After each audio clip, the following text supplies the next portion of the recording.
All right, everybody, welcome back. I'm so excited for this deep dive because today we are talking about how to get what you want. Ooh, that's a good one. Right. It's something everybody wants. Yeah. We are going to be diving into the book Never Split the Difference by Chris Voss, Oh, yeah. former FBI hostage negotiator. Interesting. Now, I know you're thinking at home, hostage negotiation, what does that have to do with me?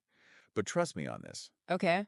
This book has so many great techniques and strategies that you can use in everyday situations, Absolutely. whether it's a salary negotiation or buying a car or even just dealing with like family arguments. Right. Like you think about it, we negotiate all the time. We just don't realize it. Yeah, we don't think of it as negotiating. Right. We just think we're like having a conversation, but really But it's, it is a negotiation. and it's so interesting because Chris Voss in this book, Never Split the Difference, he kind of throws that classic win-win philosophy out the window. Yeah. He thinks that's kind of BS. He's like, no, no, no. He says that splitting the difference can actually leave both parties feeling unsatisfied. Right. Nobody's really happy. So instead of focusing on that kind of compromise, Yeah. he really emphasizes what he calls tactical empathy. Okay. So tactical empathy. Right. And it's this idea of understanding the other person's perspective to kind of guide the conversation in a direction that's beneficial to you. Okay, so it's not just about being Oh, nice. no, no, no. It's not about being a pushover. It's about really strategically using empathy Okay. to build trust and influence. Okay, got it, got it. So, can you give us an example of like what tactical empathy in action looks like? Absolutely. So in the book, he gives this crazy example of when he was negotiating the release of a kidnapped child. Oh, wow. And the kidnapper was super volatile, super unpredictable. Of course, high stakes. Yeah, exactly. And by really actively listening to the kidnapper and acknowledging their emotions, Okay. even the negative ones, Voss was actually able to de escalate the situation No. and secure the child's release. So it's almost like he was meeting the kidnapper where they were at Yeah, and like validating their feelings, even though obviously what they were doing was wrong. exactly. And that's the key to tactical empathy. It's not about condoning bad behavior.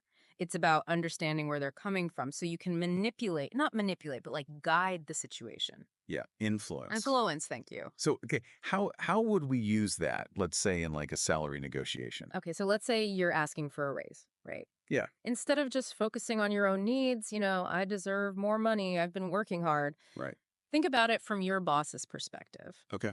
What pressures are they facing right now? Right. Maybe the company's not doing that well, or maybe your boss has their own. Yeah, their own stuff going on. Exactly. And by acknowledging those constraints, you can frame your request in a way that kind of addresses their concerns while still advocating for yourself. Right. So I can say something like, I know that right now the budget is really tight, but given my performance over the last year, I think I've really demonstrated that I'm an asset to this company. And I'm hoping that we can work together to find a salary that reflects that. Exactly. That's perfect because you're acknowledging their constraints, but you're still advocating for your worth. Okay, cool. So tactical empathy, got it. All right. So, Moving on to another interesting idea, okay. the power of no. Ooh, no is a powerful word. Right. And Chris Voss actually encourages getting the other person to say no early in the negotiation. Which seems so counterintuitive. It does, right? Like, Oh. why would you want somebody to tell you no right off the bat? Right, but there's a method to his madness. Yeah. So when someone says no, they actually feel like they're in control. Okay. It gives them a sense of agency, I like and then that. it makes them much more open to your suggestions later on. So it's like almost like letting them win that small battle so that you can win the war. Exactly. I like it. So let's say you're buying a car. Okay. I love buying cars. Oh, yeah. I'm kidding. So you're at the dealership and you're talking to the salesperson Yeah. and you say, is there any way you can come down to this price on this car? They're probably going to say no at first, Right. but then they might counter with a different offer, Okay. or they might tell you something that's useful information. Right. Or tell you their bottom line. Exactly. Yeah, because they feel like they're in control of the conversation. Yeah, they feel like they've already said no to you, so they can maybe give you a little bit. Okay. So it's this really interesting way to actually get them to open up more. Okay. So we've gotten them to say no. We've used tactical empathy. Yes. Now, how do we actually get what we want? Okay, so Voss has these 3 techniques that he uses that are so clever. Okay. He calls them mirroring, labeling, and calibrated questions. Okay. Let's break those down. Okay. Starting with mirroring. So mirroring is so simple, but it's so effective. Okay. You literally just repeat the last few words of what someone just said. and it encourages them to keep talking. Okay. So let's say we're negotiating a contract and the other person says, we're really concerned about the liability clause. Right. You just repeat back, concerned about the liability clause. Okay. And it kind of prompts them to tell you more. Right, and explain why. Exactly. So you get all this extra information just by repeating what they said. It's almost like a verbal nudge. Yeah, it's a little nudge to get them talking. Okay, I like it. Okay, so that's mirroring. Okay, what about labeling? So labeling is acknowledging the other person's emotions. You can say something as simple as, it seems like you're feeling frustrated, or you sound a little bit stressed about this. Right. And it can just completely change the tone of the conversation. So it's basically just validating how they're feeling. Exactly, because everybody wants to feel heard and understood. Right. Even if you don't agree with them, just acknowledging their emotions can really build rapport. Okay, so mirroring, we're repeating back what they said. Labeling, we're validating their emotions. Yeah. Now, what about calibrated questions? Okay, so calibrated questions are a little bit more strategic. Okay. They're open-ended questions that are designed to guide the other person toward a solution that actually works for you. Okay. So instead of saying, can you do this, or will you do that, Right. you ask a question like, how would you suggest we handle this situation? Or what are some options for moving forward? Right. And by phrasing it that way, you're actually putting the onus on them. Right, they have to come up with the ideas. Exactly. And they might come up with something that's perfect for you. And it also makes them feel like they're more in control. Exactly. Yeah, because they came up with the idea. Exactly. Okay, I like that a lot. So we've got mirroring, labeling, and calibrated questions. Those are your bread and butter. Okay, so we've covered those kind of like conversational techniques. Yes. But then Chris Voss also goes into some more like the structured marketing tactics. Right. And one of them is the Ackerman model, which when I first read it, I was like, what is this? I know it sounds very intimidating. Yeah, it sounds very like mathematical. It's a little formula. Yeah, but actually it's pretty straightforward. It is, yeah. So can you just break down like the basics of what the Ackerman model is? Yeah. So let's imagine we're splitting a dessert. Okay, I like dessert. Right. We've got this beautiful piece of cake. Okay, We both want the biggest slice. of course. So using the Ackerman model, you would start by offering me a tiny sliver, Okay, and I'd be like, heck no. right. And then you would gradually increase your offer each time, Okay. getting a little bit bigger, a little bit bigger. So I'd offer you like a little bit more than a sliver, and then I'd offer you like half, and then I'd offer you like 3/4. Exactly. And what it does is it creates this perception of movement Okay. and progress. Right, like we're getting closer. Yeah, and it makes me feel like I'm actually winning something, Right.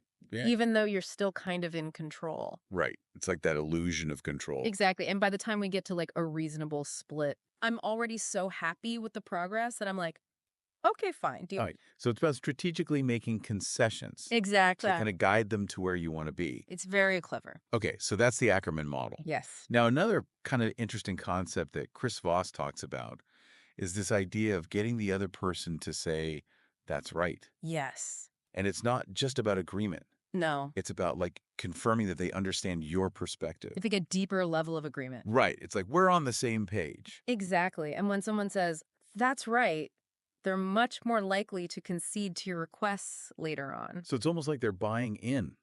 Yes, they're buying into your perspective. Okay. So it's a really powerful thing to aim for in a negotiation. To get them to say, that's right. That's right. Not just yes. No, because yes could be like, okay, fine, whatever. Right, Yeah. right. Like, I'm just agreeing to get you to stop talking. Exactly. But that's right. Means I understand what you're saying. Got it. I'm on board. Okay. So we've covered all these great techniques and strategies. Yes. But one thing that Chris Voss emphasizes is that even with all the preparation in the world, Yeah. there are always going to be surprises, Always. curveballs, things you couldn't have anticipated. And he calls these black swans.